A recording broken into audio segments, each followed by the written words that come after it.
Моссоветте квартирам бар болчу, ошону сатып, анан балама квартира алып койгом. Бу жерде 67 квадратный метр убагында. Ошондо получается мен сразу алган жокмун. Не из-под котлован, а кийинчерээк алып калдым да. Анан ал убакта стройка жүрүп аткан, собственно эле ишенимдүү эле алганбыз. Абдан жакшы мастер групп, жакшы мындай жакшы деген эмеде болчу да. Анан ошо көп узабай эле анан эле соттор башталды. Бесконечный соттор башталды. Ушу 10 жылдан бери 8 жыл болду, соттошконубузга 8 жыл болду. Ошо соттон башыбыз чыкпайт. Анан эмне деген ой кетет анан кийин? Ой кетет, бул кимдин колунан келет?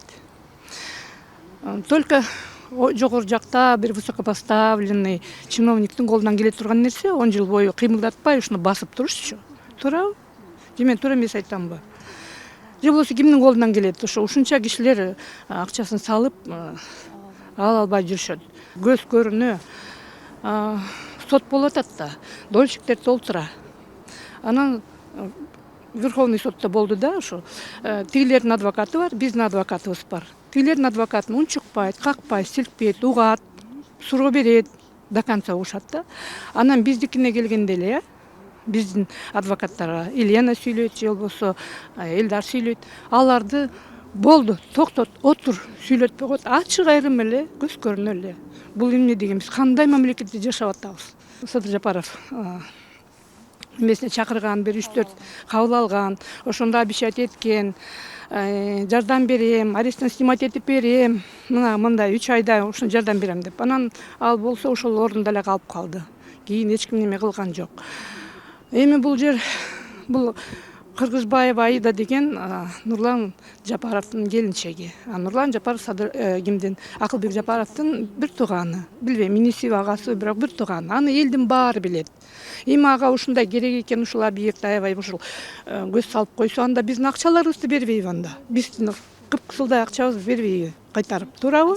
Многие из них продавали свое бывшее жилье, вкладывали сюда деньги. Причем складывали деньги практически полностью, оплачивали по договорам долевого участия. Как ни странно, практически все договоры полностью оплачены были. Но почему-то через некоторое время, как говорит представитель компании, генеральный директор сейчас, Месут Арыджи, который фактическим, в общем-то, хозяином компании являлся и в те годы, какие-то начались финансовые проблемы. Причем какие именно финансовые проблемы он никогда не озвучивал. Ни тогда, ни после, ни в течение 10 этих лет. Что за финансовые проблемы возникли, непонятно. Перестало производиться строительство, и не было никаких денежных средств. То есть все, что дольщики вложили сюда, куда-то делось, испарилось. Все, что мы видим сегодня, это то, что имеется каркас из 8 этажей наверх над землей и 2 этажа вниз. В общей сложности 10 этажей было возведено. На этом все заглохло, затихло. Данный объект начали строить на 5 земельных участках. 5 земельных участков собственников земли, на которых решили расположить этот участок, они предоставили свои земельные участки с тем, чтобы потом в дальнейшем стать собственником, естественно, квадратных метров в этом объекте, в строящемся. Абсолютно нормальные, казалось бы, взаимоотношения.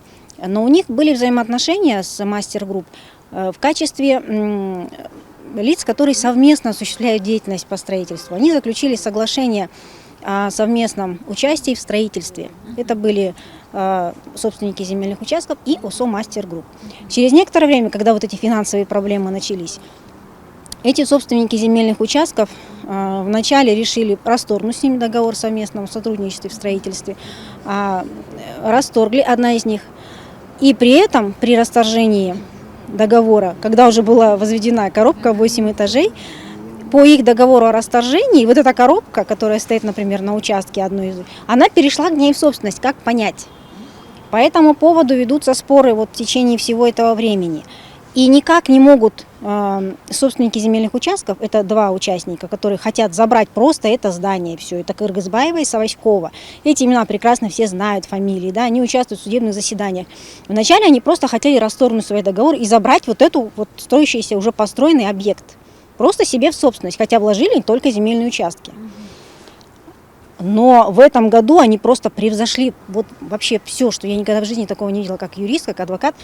Они подают иск о том, чтобы просто Госрегистр обязали аннулировать регистрацию всех договоров долевого участия в этом доме. То есть дольщики в течение этих 10 лет, они заключали договоры долевого участия, оплачивали практически полностью по договорам, есть квитанции у всех имеются, и прошли регистрацию в госрегистре. Так теперь просто хотят взять и аннулировать регистрацию. Ну, такое вообще, в принципе, по закону, по законодательству не предусмотрено. Мы лично вложили, семья наша, 150 тысяч. Это вот одна трехкомнатная квартира и один офис 75 квадратных метров. Обращались к президенту, у нас даже была встреча с президентом. Он обещал нам помощь, но результатов нету на сегодняшний день. И вот говоря о том, что происходит сегодня, я бы сказала, что мы встали сейчас перед беззаконием и вариантом государственного протекционизма. Когда я говорю об этом, я имею в виду Нурлана Джапарова, это младший брат Акылбека Джапарова, жена которого является землевладелицей. У нас сейчас судебные дела идут против двух землевладельцев, Саваськова и Кыргызбаева. Вот Кыргызбаева является женой как раз Нурлана Джапарова.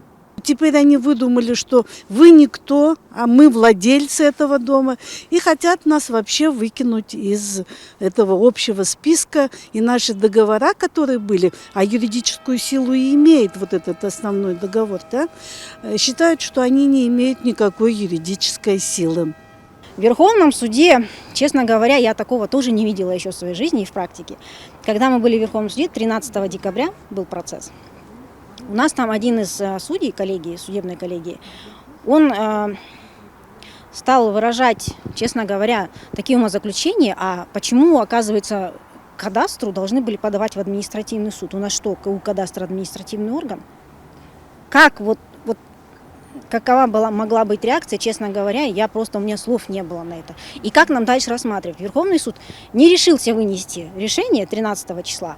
И 15 января мы ожидаем у нас следующее судебное заседание. И мне очень интересно, что же все-таки действительно, как Верховный суд посмотрит на это. Причем позиция Верховного суда была, мягко говоря, странной. Они полностью расспрашивали представителей Саваськовой и Кыргызбаевой. Даже в суть этого вопроса стали вникать. Но когда стали выступать представители дольщиков, представители ГУ «Кадастр» и спецадминистратор, они прям не давали слова сказать. Вот не надо нам рассказывать, что у вас там по сути. Не надо, вот только вот здесь вот по жалобе.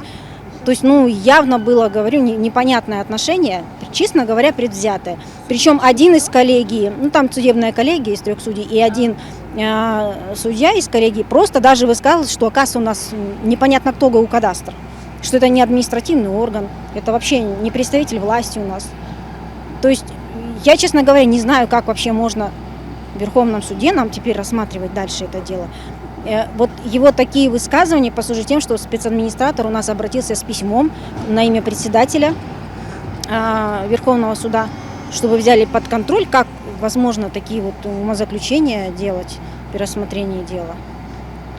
Поэтому на сегодняшний момент все дольщики настолько измучены, уже измотаны, представьте, за 10 лет всем этим, и теперь в ожидании решения Верховного суда, что их просто могут аннулировать записи в госрегистре, записи о регистрации их договоров долевого участия. Как это вообще возможно? Уже дольщики организовали митинг возле Верховного суда, вышли из администрации президента, пригласили, что случилось. Почему? Потому что фигурируют, извините меня, фамилии высокопоставленных чиновников, там фигурировали в ходе митинга. Это фамилия Кыргызбаевой, да, которая является родственником нашего премьер-министра.